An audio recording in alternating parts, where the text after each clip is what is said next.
Most people think that it's too late to build wealth after 50, but I'm living proof that your setback is really a setup for financial success when you follow God's blueprint.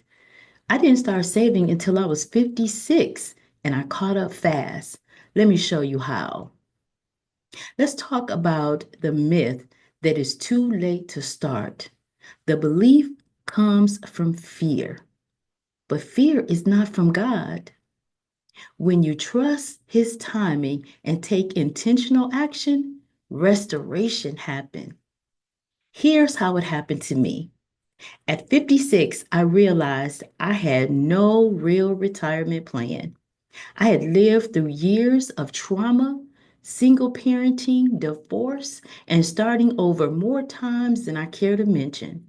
I was ashamed and overwhelmed, but I heard God say clearly, start now. I began learning about silver and gold, real assets, God's money. I joined a precious metals company and I started stacking wealth, one coin at a time. I cut back on unnecessary spending. Y'all, I got real frugal. I tracked every dollar using a simple budgeting tool. I asked for financial wisdom in prayer, and doors opened. Today, I have a plan, a portfolio, and a purpose. Let me remind you what the word says in Joel 2 and 25. I will restore to you the years the swarming locusts have eaten. You haven't lost time. God is the redeemer of time. I used to think that trauma disqualified me from financial success. I was surviving, not thriving, but trauma trained me perseverance.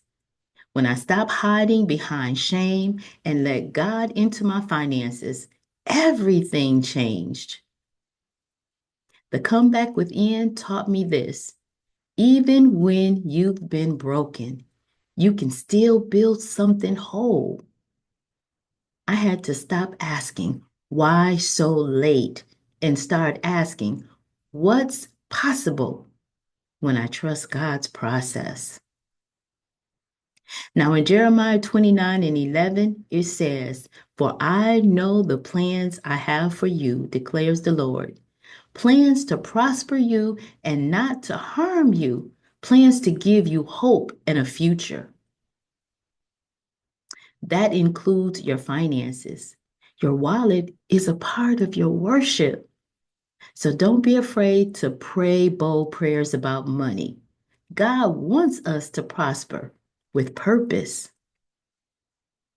This week, I want you to write down one financial goal you've been afraid to start.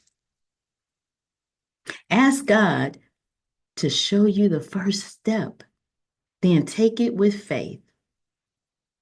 Remember something, you're not behind. You're being set up for something greater. Let your testimony begin today. You're still worthy of wealth. You're recovering. We're recovering one breath at a time. Give yourself grace and stay fearless. Bye for now.